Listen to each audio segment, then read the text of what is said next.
itu berarti seseorang yang gajinya pendapatnya 644 sekian rupiah, itu dia sudah misong. Itu kecil sekali ya Pak? Kecil sekali. Berarti itu kayak mungkin kita tempat bersih-bersih sampah atau mungkin rata-rata pegawai-pegawai yang di bawah UMR sudah wajib zakat dari Pak? Nah, kalau pakai standar itu.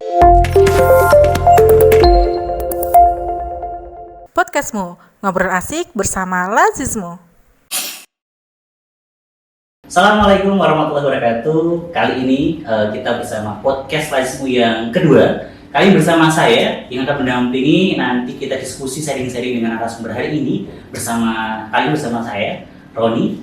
Alhamdulillah hari ini kita kedatangan narasumber yang luar biasa dari MUI Sragen bersama nanti Ustadz Nur Salim. Selamat datang Ustadz Salim. Salam. Siap. Pak Nur Salim, mungkin nanti insya Allah kita akan diskusi Pak sharing-sharing gitu tentang ya mungkin cara profesi dan sebagainya. Nanti harapannya mungkin kita bisa menyampaikan tentang apa keputusan MUI yang mungkin nanti bisa kita sharingkan bersama gitu.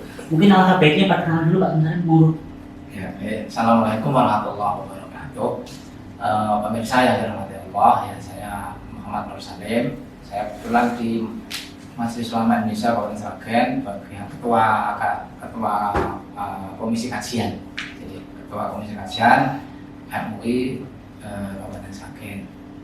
Dan alhamdulillah selama ini yang kita mengkaji hal-hal yang memang perlu kita kaji terkait dengan banyak hal yang terutama tentang hukum ya, tentang hukum dan yang terakhir itu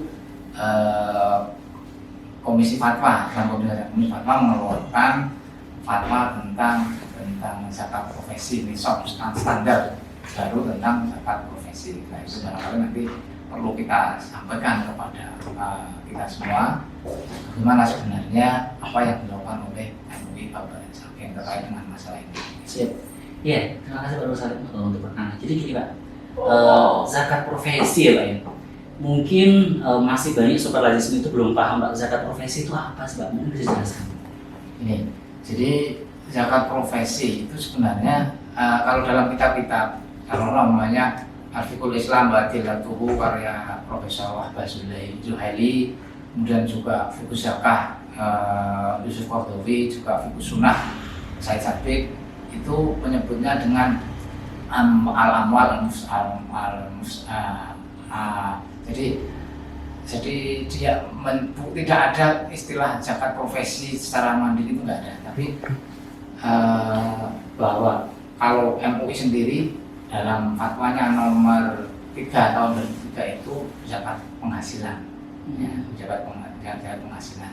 Nah, dan sebenarnya zakat profesi ini hasil ijtihad para ulama dalam masa Rasulullah sendiri. Tidak ada nas secara qot'i yang menyebut tentang zakat profesi. Nah, zakat profesi itu muncul memang pelopornya itu identik dengan Yusuf Qardawi dalam Fiqh Zakah itu yang menyebut tentang ini masalah zakat profesi itu. Maka ulama Arab Saudi itu tidak sependapat mengatakan itu nggak ada rela aslalah, tidak ada dalilnya. Bahkan yang lebih kencang lagi itu bid'ah. Sampai seperti itu. Tidak ada dalil yang secara khusus tentang zakat profesi. Adanya memang dalil secara umum, namanya wa fi amalihim haqqun lis-sa'ili wal mahrum, dan pada harta mereka itu ada hak bagi sa'il, orang-orang yang minta-minta, wal mahrum, dan orang yang tidak minta-minta. Atau dalam surat Al-Baqarah bahwa diwajibkan harta yang direzekikan kepada kamu sekalian secara yang baik itu diwajibkan untuk mengeluarkan zakatnya, tapi tidak menyebut secara spesifik zakat profesi. Maka di sini zakat profesi itu ijtihad para ulama. Apa itu ijtihad? Ya, dengan keadaan bahwa perkembangan orang cara mendapatkan uang itu berbagai macam.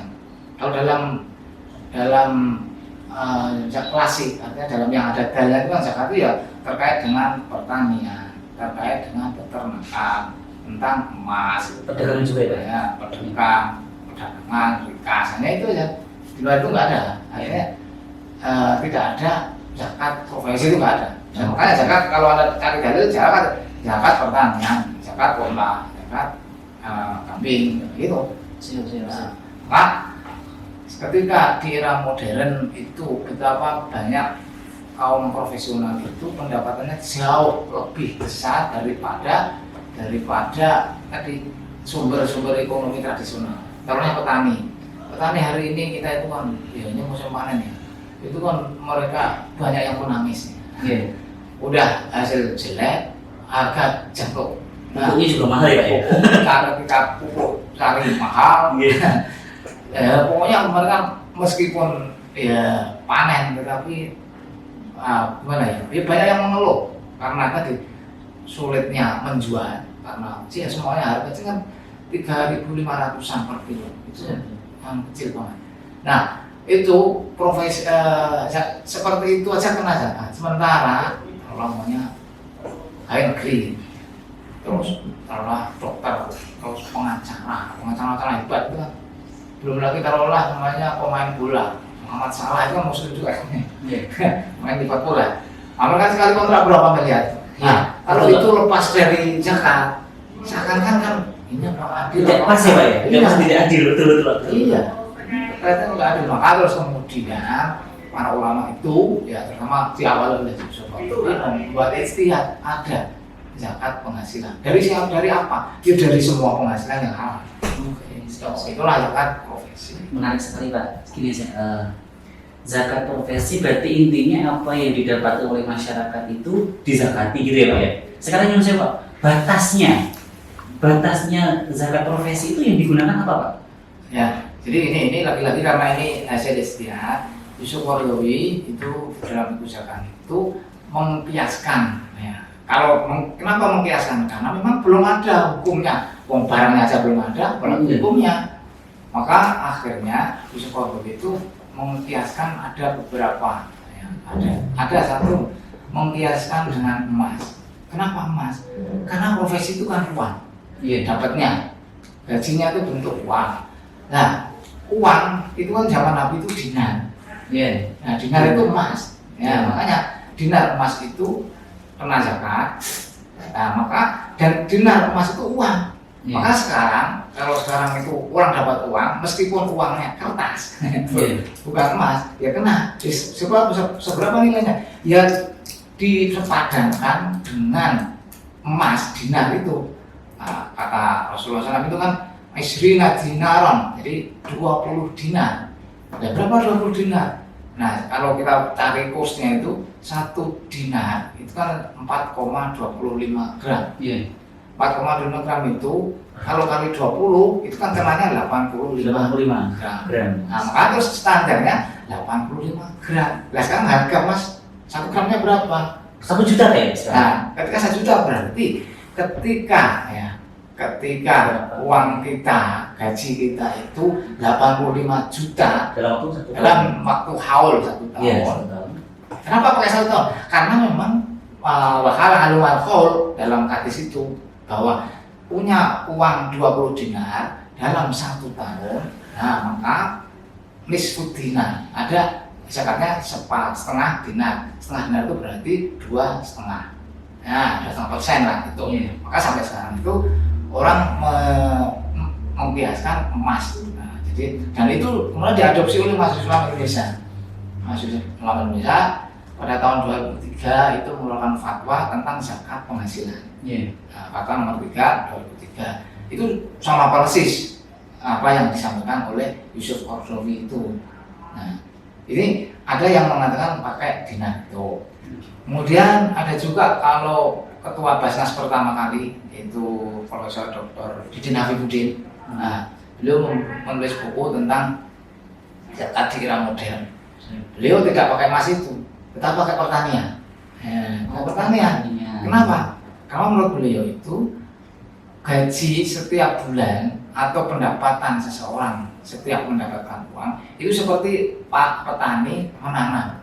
Maka standarnya itu sama ketika seorang petani menanam berapa itu. Nah, kalau misalnya ausakin ya, jadi 5 wasak 5 wasak itu kalau dikur sekarang sekitar 653 kg. 653 kilogram bentuk gabah.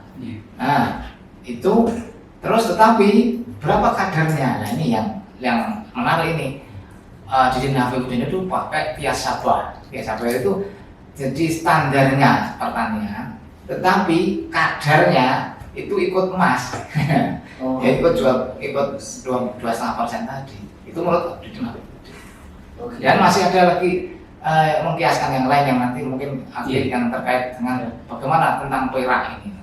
Oh, berarti zakat profesi itu banyak ya Pak ya? Maksudnya banyak yang kias yang bisa digunakan ya? Tadi kalau saya tangkap tadi yang pertama berarti menggunakan gram ya Pak, gram emas. Ya. Terus yang kedua pertanian. Ya. Sempat tadi Bapak mengatakan ada perak. Nah, menarik sekali mungkin ini sobat Lazismu juga bertanya-tanya, kok perak? Kayaknya kalau ditanya mungkin bisa dilihat gitu, mungkin perak bahkan bisa katakan lebih murah. Mungkin bisa jelaskan Pak? Menurut saya menarik sekali ketika kita pakai perak. Jadi ini kenapa perak juga menjadi standar? Ini memang juga menyampaikan ini. Nah, jadi emas, jadi dhahab wal fiddah, emas dan perak, emas atau perak. Nah, tadi sudah saya sampaikan tentang yang emas. Nah, yang perak gimana? Kenapa perak sekarang muncul menjadi standar? Itu ceritanya di era pandemi sekarang itu kan orang itu kan jarang takut investasi. Jadi fenomena ekonomi pandemi, orang yang pegang duit itu yang mereka awalnya jadi pengusaha apa itu takut investasi, itu takut. Kenapa? Karena takut rugi. Akhirnya mereka investasi di emas. Karena banyak pembeli, akhirnya harga naik. Yang biasanya cuma 500, 600 itu menjadi 1 juta, bahkan 1 juta lebih itu.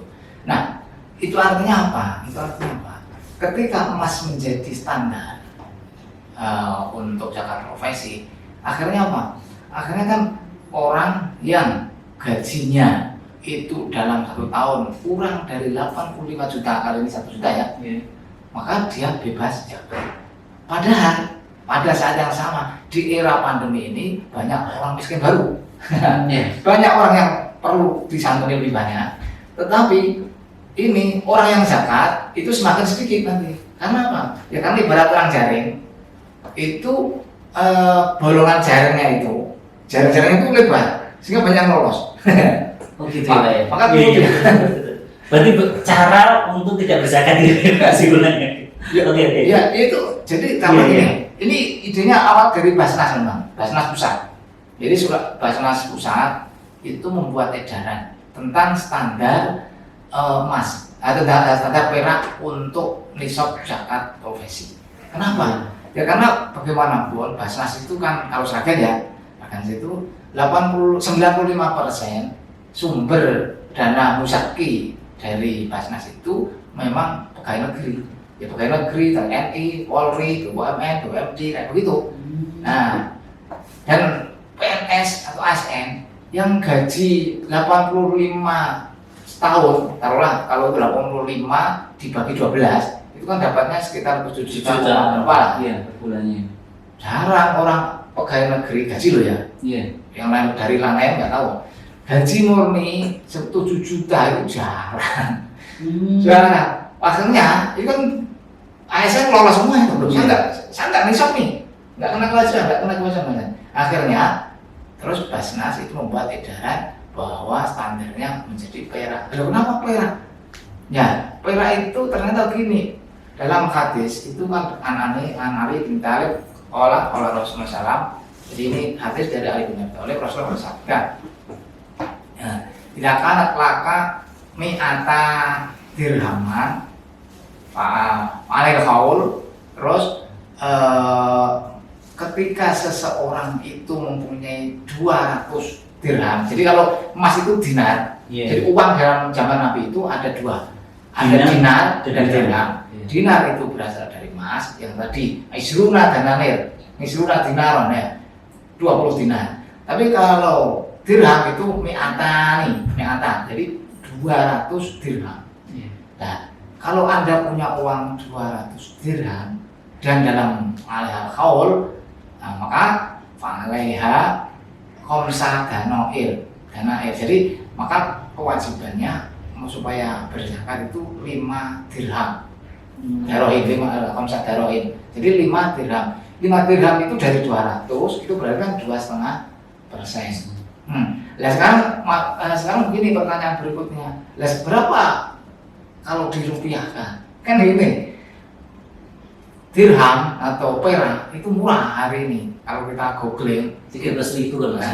13.000, kalau 13.000 per gram. Itu kalau kali 200 itu sekitar 595 gram.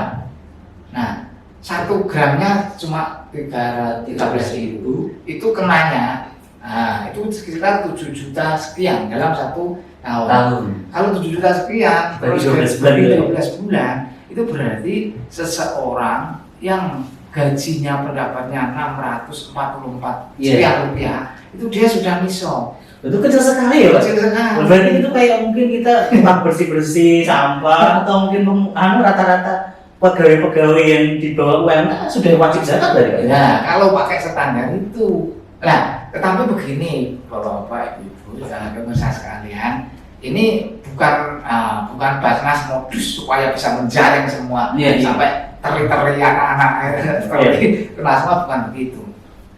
Dalam Islam itu Al-Qur'annya kan yasalunaka madza yunfikun, mereka bertanya tentang apa yang perlu dizakati. Ya.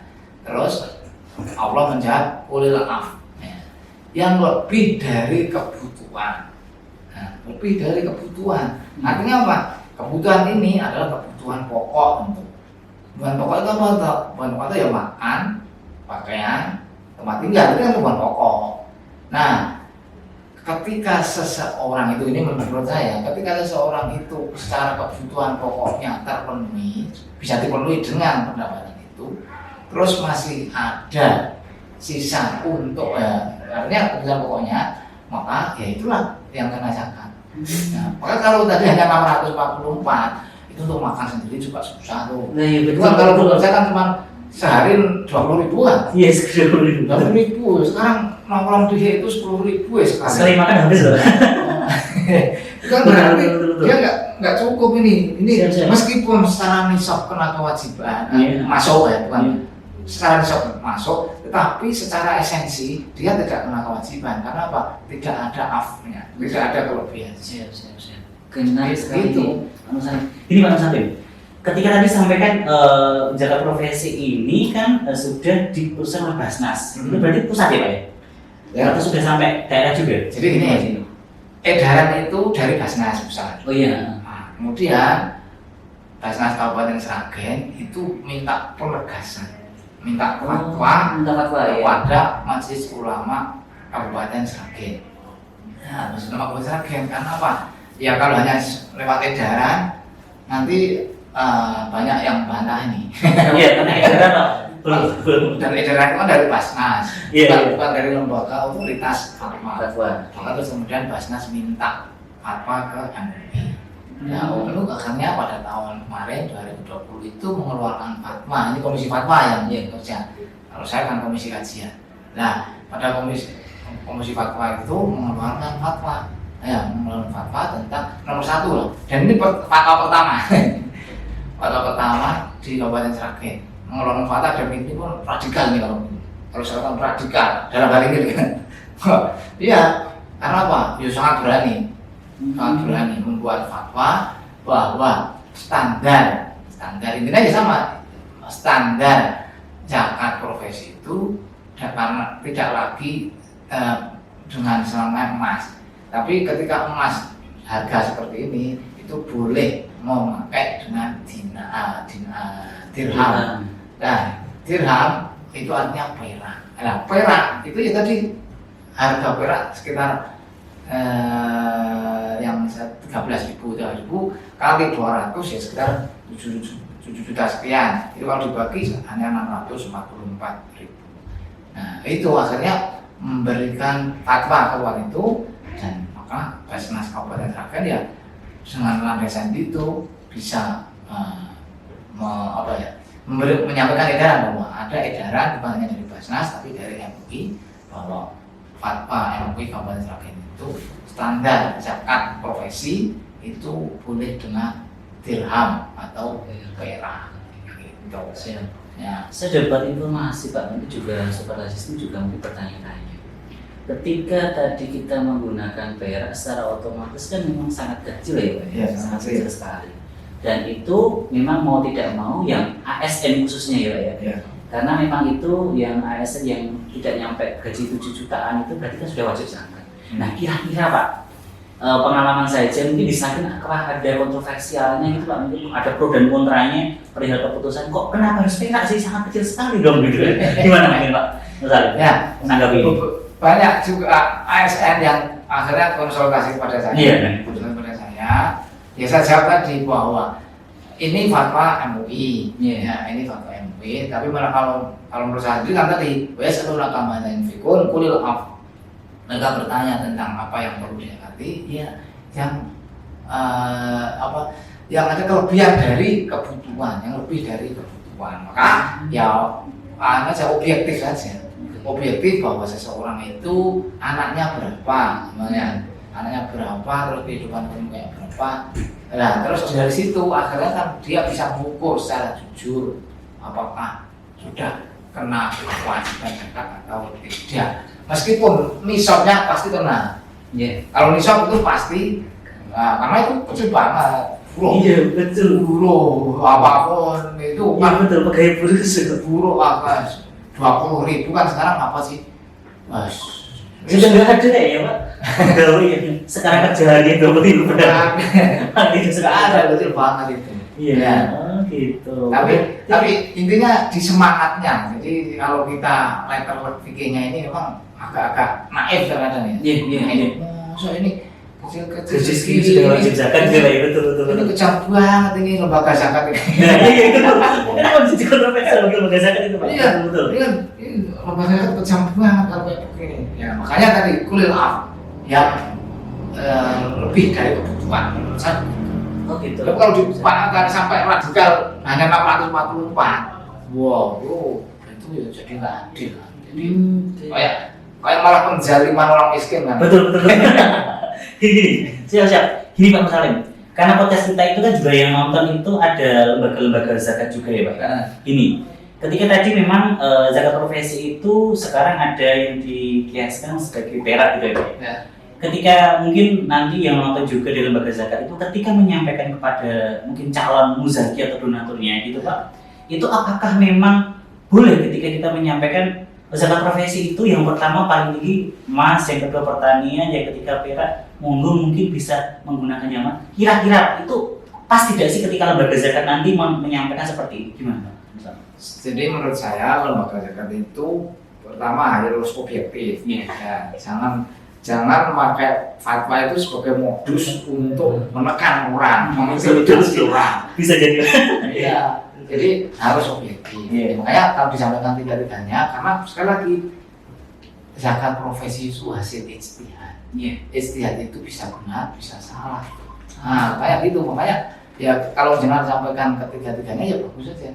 Enggak mau dipakai yang mana, dia merasakan kan orang yang sadar zakat itu dia akan orang yang sadar zakat ya, sadar zakat itu dia akan jujur dengan pendapatnya dirinya sendiri. Oh, saya ini dari kerja saya dengan penghasilan sekian itu sudah wajib zakat. Itu dia dengan sampaikan 3 macam benchmark ya, standar. Jadi insya Allah dia akan secara jujur akan bisa memilih sesuai dengan kemampuannya. Karena kalau kita langsung tadi itu bisa tadi, wah ini lembaga zakat ini zolim, malah jadi bumerang.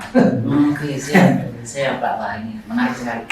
Ada beberapa lagi pertanyaan Pak. Gini, zakat profesi itu kan bagian dari zakat mal ya Pak Musalim.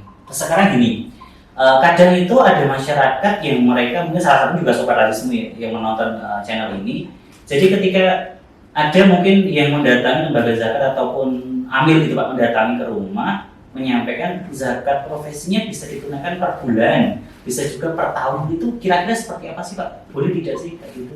Jadi gini, ketika pakai standarnya itu dinar dan dirham, itu kan harus kaul. Nah, harus kaul. Nah, ketika kaul itu kan berarti 1 tahun. Iya. Nah, kenapa bisa per bulan? Itu namanya takjil zakat. Takjil. Jadi takjil zakat itu boleh. Kenapa? Karena itu ada hadis Rasulullah SAW dalam sebuah riwayat. Rasulullah itu memerintahkan kepada pengambil zakat, ini diambil ini semua zakat orang-orang ini kecuali kecuali 3 orang. Yang satu Khalid bin Walid jangan. Nah, terus yang 2 itu Abbas bin Abdul Muthalib. Kenapa Abbas tidak? Karena Abbas itu zakatnya sudah dibayar 2 tahun yang lalu. Jadi dia sudah jadi kurang masuk kaulnya itu sudah dicicil loh. Gitu. Oh, berarti cicilan zakat gitu ya? Jadi dia sudah dibayar. Oh iya. Terus satu lagi saya lupa itu. Nah, dari sini, dari hadis itu akhirnya boleh mentakjil zakat. Jadi mencicil zakat. Jadi kalau seorang ASN atau pegawai pegawai pabrik, perusahaan, dia gaji yang bulanan, terus mencicil, mentakjil zakat setiap bulan itu boleh. Kenapa? Yaitu merujuk hadis Rasulullah tadi, perintahnya supaya mengambil zakat kepada orang-orang ini kecuali 3 orang tadi. Kenapa Khalid bin Walid tidak? Karena dia itu selamanya ada di medan perang. Nah, terus yang Abbas bin Abi Thalib karena dia itu sudah ditakjil, sudah dibayar zakatnya 2 tahun yang lalu. Jadi akhirnya dia sudah bayar sebelumnya. Nah, makanya dari hadis ini akhirnya takjil zakat itu boleh. Oh, takjil zakat boleh. Gitu ya, sobat Aziz. Jadi ketika zakat itu pun tidak harus kita bayar tahunan, bisa jadikan dengan cicilan. Gitu ya, Pak? Iya. Ya, siap. Karena kan mungkin kalau menurut saya ketika cicilan itu lebih ringan kayaknya, Pak. Lebih ringan, jadi kadang-kadang kan ketika kita 1 tahun mungkin langsung dihitung dari Januari sampai Desember itu kan terlihat besar ya Pak mungkin. Tapi kalau cicilan kan kayaknya lebih ringan sekali gitu Pak. Tapi kalau sekali gaji gitu ya langsung dipotong gitu. Nah, mentakjil atau cicilan itu memudahkan, pertama memudahkan muzaki sendiri karena dia merasa ringan. Terus yang kedua itu kan kebutuhan mustahil, itu kan setiap hari, bukan nunggu Ramadan. Mereka makan kan tidak hanya pas Ramadan, pas Lebaran. Iya, miskin itu tiap hari Pak, setiap tahunan. Tiap tahunan. Butuhnya mereka itu setiap hari, beasiswa setiap bulan harus bayar. Tapi artinya bahwa orang miskin itu tidak menunggu 1 tahun. Maka kalau dibayarkan ke lembaga zakat, terus kemudian lembaga zakat mentasarufkan kepada orang-orang miskin itu tidak usah menunggu sampai 1 tahun. Maka ini mentakjil itu menguntungkan bagi muzaki dia ringan, menguntungkan bagi mustahik karena dia akan mendapatkan memang haknya. Nah, bagi lembaga zakat pun akan memudahkan karena apa? Ya bayangkan kalau lembaga zakat harus menghimpun hanya setahun sekali. Dan bagaimana terus untuk mentasarufkan yang setiap hari kebutuhan orang miskin, kebutuhan beasiswa yang memang harus setiap bulan bayar, itu kan susah nanti. Nah, makanya ya takjil zakat itu sudah menjadi umum dan itu boleh merujuk hadis Rasulullah tadi. Dan saya sendiri itu sebagai orang ASN ya, itu harus mentakjil setiap bulan. Setiap bulan dipotong ya? Dipotong zakat. Itu lebih nyaman loh. Tidak pernah merasa berkurang berapa angka, mulai nyaman. Iya. Merasa menerima gaji langsung bersih Pak. Iya, bersih. Ada itu. Gitu. Betul. Apalagi sekarang kan gaji itu kan hanya payroll loh. Kita hanya menerima SMS angka loh. Oh, gaji sudah masuk. Kayak gitu, nggak nerima duit. Nggak nerima duitnya tuh. Nah, sekarang uang tuh maya ya. Uang itu cuma angka-angka. Jadi itu memudahkan muzaki itu. Oke, siap. Ya. Terima kasih Pak Nur Salim. Itu tadi sebenarnya kita bahas tentang zakat profesi. Jadi tadi ada beberapa poin yang bisa kita ambil. Ternyata memang zakat profesi itu sebenarnya istihad ya Pak ya, istihad itu. Jadi bisa menggunakan nisabnya emas, pertanian dan perak. Ternyata yang paling baru itu perak ya Pak. Perak yang paling terbaru dan ternyata keputusannya ini juga sudah dinasionalkan ya Pak dari Basnas. Ya. Tapi Sakin itu ternyata sudah difatwakan oleh MUI Kabupaten Sakin. Nah ini semoga nanti Sobat Aziz itu tidak bertanya-tanya lagi sih kenapa zakat profesi itu kok kecil sekali, kok dengar-dengar ada perak. Sudah kita bahas ya, ternyata memang perak itu bisa kita gunakan untuk zakat profesi meskipun sangat kecil sekali ya Pak ya. Tapi tidak mengurangi dari niatan untuk kita membersihkan dari harta kita.